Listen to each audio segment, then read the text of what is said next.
الحمد لله رب العالمين والصلاة والسلام على رسوله الكريم أما بعد. கண்ணிமிக்க சகோதர சகோதரிகளே, இது இஸ்லாமிய வரலாறு வகுப்பு. இன்றைய இந்த வகுப்பில் நாம் மூசா அலைஹிஸ்ஸலாத்து வஸ்ஸலாம் குறித்து சில விஷயங்களை தெரிந்து கொள்வோம். அன்பானவர்களே, எல்லா தூதர்மார்களில் மிக சிறந்த தூதர்மார்கள் 5 பேர்.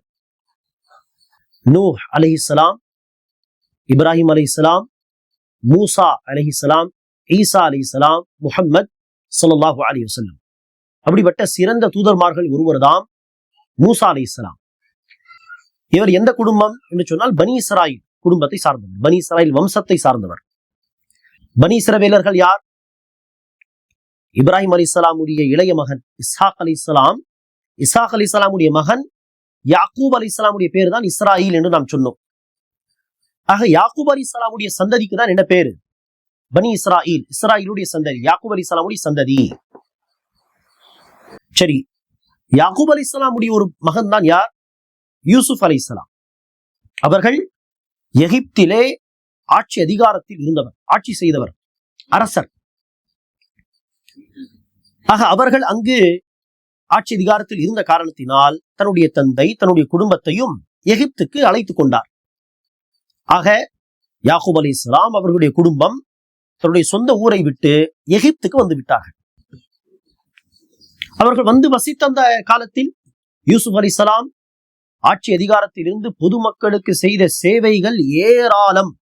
அப்படி இருக்க அந்த பொதுமக்கள், எகிப்து மக்கள், யூசுப் அலைஹிஸ்ஸலாம் அவர்களையும் அவருடைய குடும்பத்தையும் கண்ணியப்படுத்தக்கூடியவர்களாக, தனக்கு தலைவர்களாக சந்தோஷமாக ஏற்றவர்களாக இருந்தார்கள்.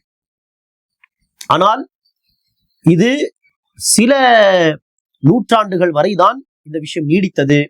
சில நூற்றாண்டுகளுக்கு பிறகு அல்லாஹ் நன்கறிந்தம் எவ்வளவு டைம் பீரியட் இருந்திருக்கும் என்று இந்த நிலைமை மாறிவிட்டது. அந்த எகிப்து மக்கள்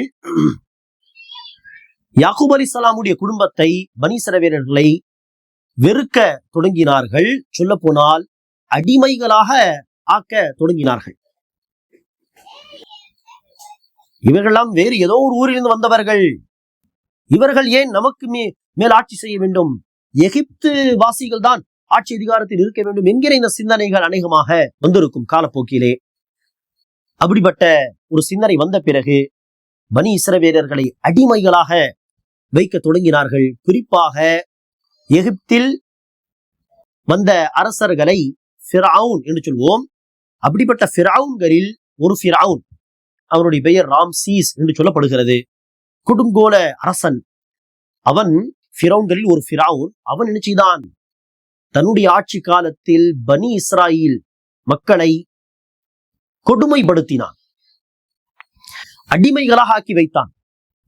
எந்த அளவிற்கு கொடுமை செய்தான் என்று சொன்னால் அல்லாஹ் குர்ஆனில் சொல்கிறான், யுகத்திலு அப்னாஅஹும் வயஸ்தஹீ நிசாஅஹும். ஆண் பிள்ளைகளை கொலை செய்து விடுவான், பெண் பிள்ளைகளை உயிரோடு விட்டு விடுவான். இந்த ஒரு வார்த்தை அந்த கொடுங்கோல அரசன் ஃபிரவுனை குறித்து அல்லாஹ் சொல்கிறானே, ஆண் பிள்ளைகளை கொலை செய்து விடுவான், பெண் பிள்ளைகளை உயிரோடு விட்டு விடுவான். இந்த ஒரு வார்த்தையை கற்பனை செய்து பாருங்கள், கற்பனை செய்து பாருங்கள். அந்த காலத்தில் பனி இஸ்ரவேலர்கள் உடைய ஒரு வீட்டில் ஒரு ஆண் குழந்தை பிறந்தால், அந்த ஆண் குழந்தை பிறந்திருக்கும் தகவலை ஃபிரவுனுடைய ஆட்கள் அறிந்துவிட்டால் வீட்டிற்குள் வருவார்கள், அந்த குழந்தையை பிடுங்கி சென்று கொலை செய்து விடுவார்கள். என்று சொன்னால் அந்த பனி இஸ்ரவேலர்களுடைய நிலைமை எப்படி இருந்திருக்கும் யோசித்து பாருங்கள். பெற்றெடுத்த அந்த தாயுடைய நிலைமை எப்படி இருக்கும்? அந்த பச்சில குழந்தையின் குற்றம் என்ன? எவ்வளவு பெரிய கொடுமை இது! ஆக இந்த ஒரு வார்த்தை போதுமானது.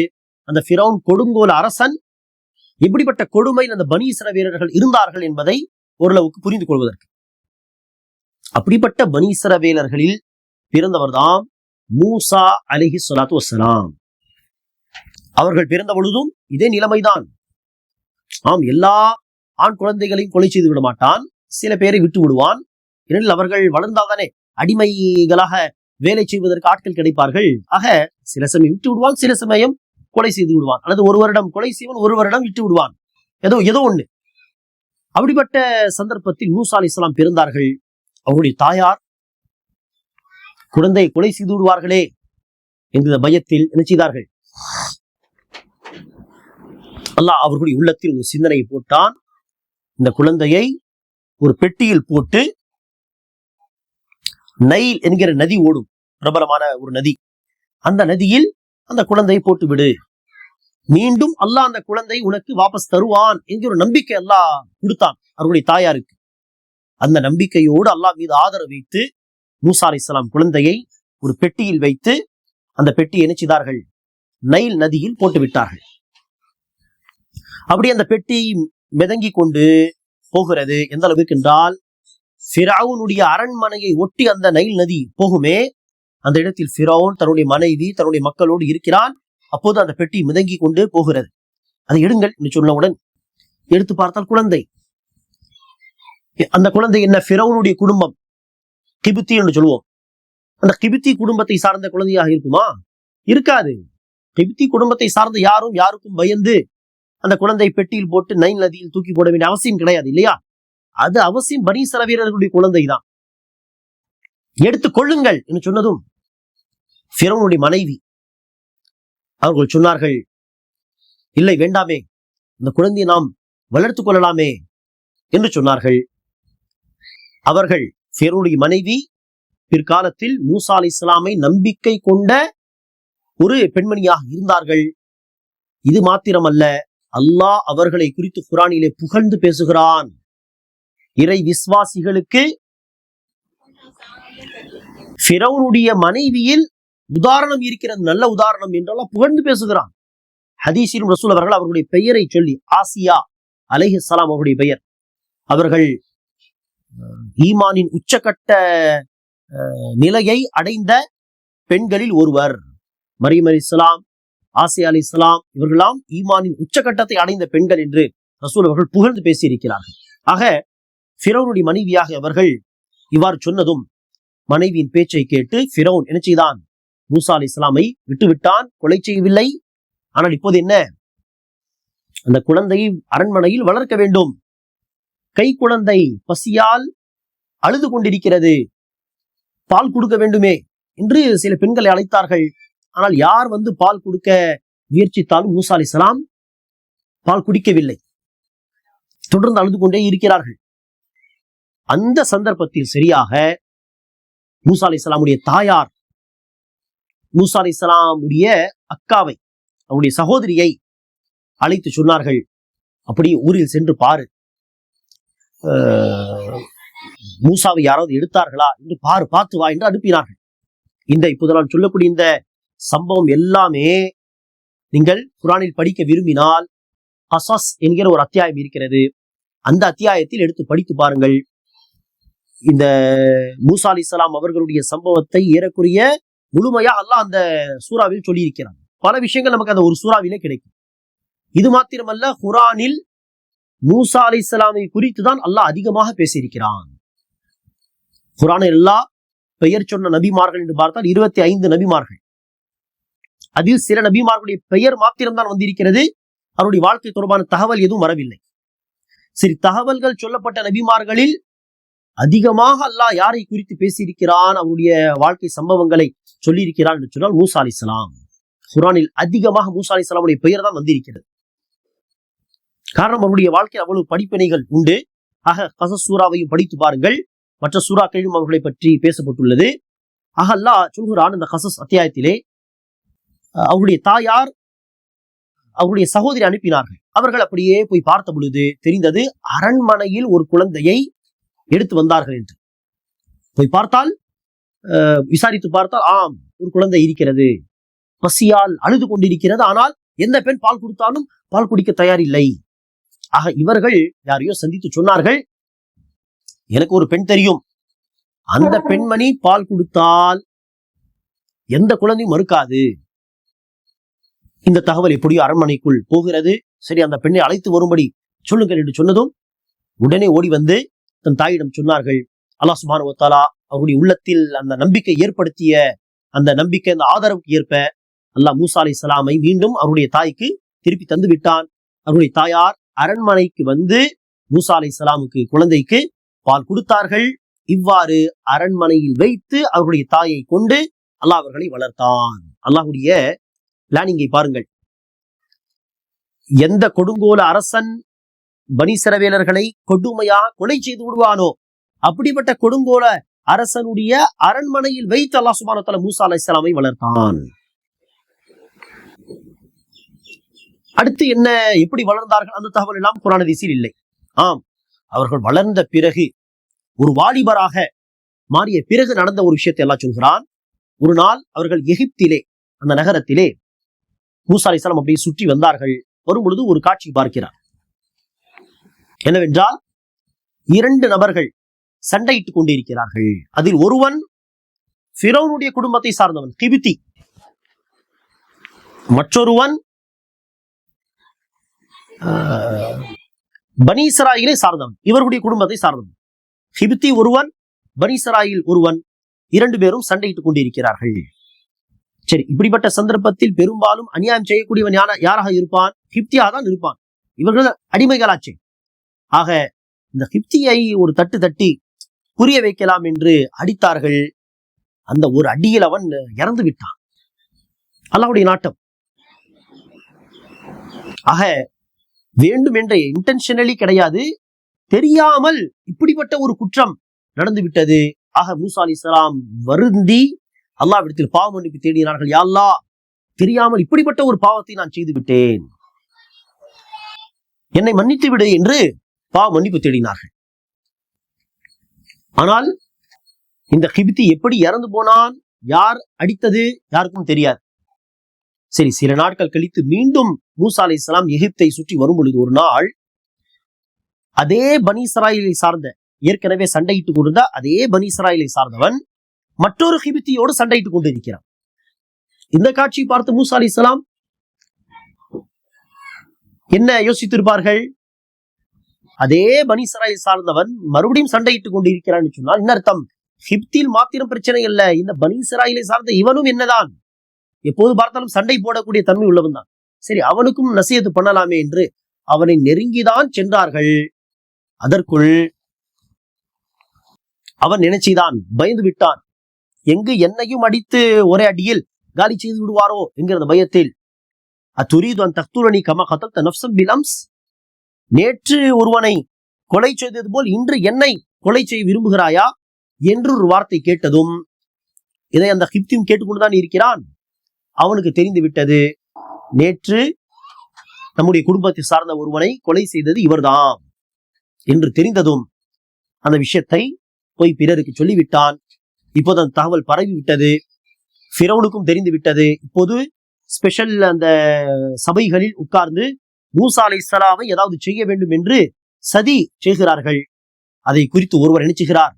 ஓடி வந்து மூசா அலைஹிஸ்ஸலாம் அவர்களிடத்திலே சொல்கிறார், உங்களை கொலை செய்ய வேண்டும் என்கிற சதி செய்து கொண்டிருக்கிறார்கள், நீங்கள் எங்காவது சென்று விடுங்கள். அதற்கு மூசா அலைஹிஸ்ஸலாத்து வஸ்ஸலாம் அவர்கள் எகிப்தை விட்டு வெளியேறி மதியன் என்கிற ஊருக்கு சென்றார்கள். மதியன் என்கிற ஊருக்கு சென்ற பிறகு ஒரு அந்நிய ஊரு, தங்குவதற்கு இடம் கிடையாது, உணவு ஏற்பாடு கிடையாது, எந்த ஒரு வசதியும் இல்லை. அல்லாஹ் சுப்ஹானஹு வ தஆலாவுடைய உதவியை எதிர்பார்த்த வண்ணம் அவர்கள் உட்கார்ந்திருந்தார்கள். அப்போது பார்க்கிறார், அங்கு ஒரு இடத்தில் தண்ணீர் இருக்கிறது. பல ஆண்கள் தன்னுடைய ஆடுகளை எல்லாம் அழைத்து வந்து அங்கு நீர் புகட்டுகிறார்கள். பார்த்தால் ஓரமாக 2 பெண்களும் தன்னுடைய ஆடுகளை அங்கு தண்ணீரை நெருங்கி போக விடாமல் தடுத்து கொண்டே இருக்கிறார்கள். மூசா அலைஹிஸ்ஸலாம் கேட்டார்கள், என்ன நீங்கள் தன்னுடைய ஆடுகளுக்கு நீர் புகட்டவில்லையா? அதற்கு அந்த பெண்கள் சொன்னார்கள், இல்லை, அந்த ஆண்கள் எல்லாம் போன பிறகுதான் நாங்கள் அந்த பக்கம் நெருங்கி செல்வோம். இந்த நம்முடைய ஆடுகளை மேய்ப்பதற்கு நம்முடைய வீட்டில் யாரும் ஆண்கள் கிடையாது. நம்முடைய வயோதிகம் அடைந்த ஒரு தந்தை மாத்திரம்தான் இருக்கிறார். அவர் வயதானவர், அவரால் ஆடுகள் மேய்க்க முடியாது. நாங்கள் தான் ஆடுகளை மேய்க்க வேண்டும், ஆனால் ஆண்களுக்கு மத்தியில் போக முடியாது. அதற்காக தான் நாங்கள் எதிர்பார்த்த வண்ணம் இருக்கிறோம். அந்த தண்ணீர் இருக்கக்கூடிய இடத்தில் ஏதோ ஒரு பெரிய ஒரு கல்லோ ஏதோ ஒரு பொருள் இருந்தது. அதை தள்ளிவிட்டால் என்ன செய்யலாம்? அந்த பெண்களும் அந்த இடத்தில் வந்து நீர் புகட்டலாம். ஆக அந்த பொருளை தனி மனிதராக தூக்கி தள்ளிவிட்டார். இதோ இங்கு வந்து நீர் புகட்டுங்கள் சொன்னதும் அல்ஹம்துலில்லாஹ் என்று வந்து நீர் புகட்டினார்கள். சீக்கிரமாக வேலை முடிந்து விட்டது. சீக்கிரமாக வீட்டுக்கு போய் சேர்ந்து விட்டார்கள். சரி, அவருடைய தந்தையும் ஒரு நபிதான். அந்த அந்திய மத்தியன் என்கிற ஊரில் வந்த ஒரு நபி. பல அறிஞர்கள் அவர்களை ஷுஐப் அலைஹிஸ்ஸலாம் என்று சொல்வார்கள். ஆனால் இதில் கருத்து வேறுபாடு உண்டு.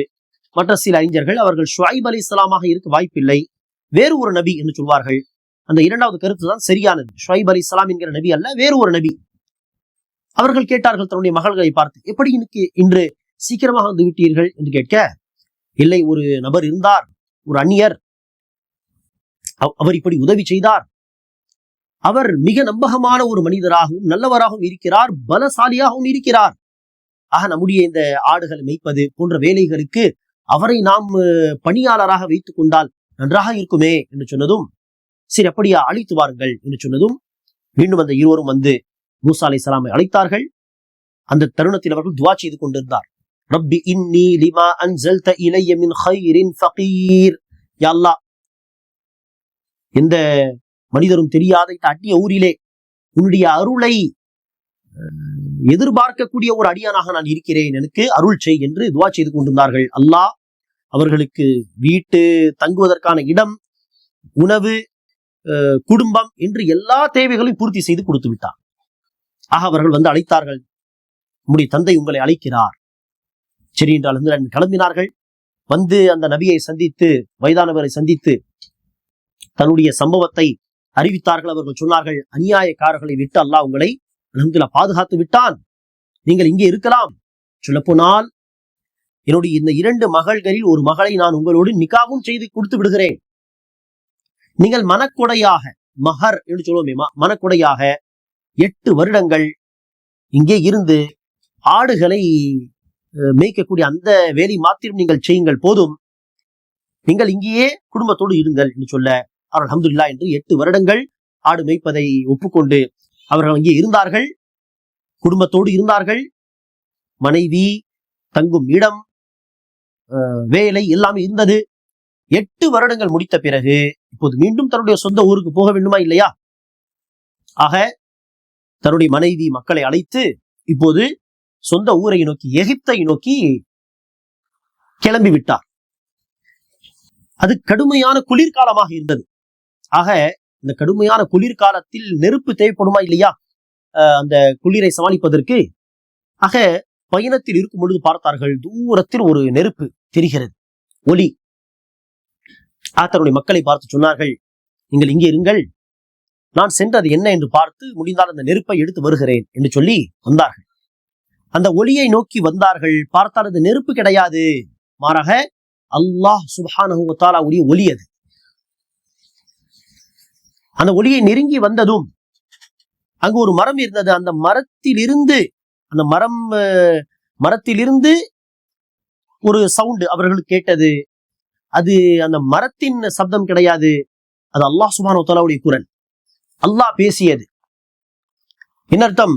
அந்த தருணத்தில் தான் அல்லாஹ் சுப்ஹானஹு வ தஆலா மூசா அலைஹிஸ்ஸலாம் அவர்களை நபியாக, தூதராக தேர்வு செய்கிறான். தூதுத்துவ பட்டத்தை வழங்குகிறான். இறை செய்தி அவர்களுக்கு வழங்குகிறான். அல்லாஹ் பேசுவது நேரடியாக மூசா அலைஹிஸ்ஸலாமுக்கு கேட்கும் விதமாக அல்லாஹ் சுப்ஹானஹு வ தஆலா ஏற்பாடு செய்கிறான். ஆக அந்த ஒளியை நோக்கி வந்தார்கள். அந்த மரத்தில் இருந்து சவுண்ட் அவர்களுக்கு கேட்டது, அது அல்லாஹ்வுடைய குரல். ஆக்சுவலி அல்லாஹ் சுப்ஹானஹு வ தஆலா அந்த நேரத்தில் மூசா அலைஹிஸ்ஸலாமோடு பேசுகிறான், சொல்கிறான், ஐயா மூசா இன்னி அனல்லாஹு ரப்புல் ஆலமீன். மூசாவே, நான் தான் ரப்புல் ஆலமீன், அகிலத்தை படைத்து பரிபாலிக்கக்கூடிய இறைவன் பேசுகிறேன். இன்னி அனல்லாஹு ரப்புல் ஆலமீன் ஃபக்லஅன அலைக் இன்னக பில் வாதில் முகத்தஸி துவா. நீங்கள் துவா என்கிற பரிசுத்த பள்ளத்தாக்கில் இருக்கிறீர்கள், செருப்பை கலற்றி இன்னும் நெருங்கி வாருங்கள் என்று சொன்னதும் அவர்கள் செருப்பை கலற்றி நெருங்கி வந்தார்கள். அவருடைய கையில் ஒரு கைத்தடி இருந்தது, அசா இருந்தது. அல்லாஹ் கேட்கிறான், அது என்ன உங்களுடைய வலது கையில்? அவர்கள் சொன்னார்கள், அசாய் அத்தவக்கஉ அலைஹா வ அஹுஷு பிஹா அலா கனமி வலிய ஃபீஹா மஆரிப் உக்ரா. இதனுடைய கைத்தடி, இதை வைத்து நான் சாய்ந்து உட்காருவேன், நிற்பேன். அல்லது இதை வைத்து நான் இலைகளை பறித்து என்னுடைய ஆடுகளுக்கு கொடுப்பேன், பல விதத்தில் நான் இதை பயன்படுத்துவேன். அல்லாஹ்வுக்கு தெரியும். இருந்தாலும் அல்லாஹ் கேள்வி கேட்கிறான். அவர் என்ன பதில் சொல்கிறார்? அடுத்து அல்லாஹ் சுப்ஹானஹு வ தஆலா சொல்கிறான், சரி அந்த கைத்தடியை கீழே போடுங்கள். கீழே போட்டதும் அந்த கைத்தடி பாம்பாக மாறிவிட்டது.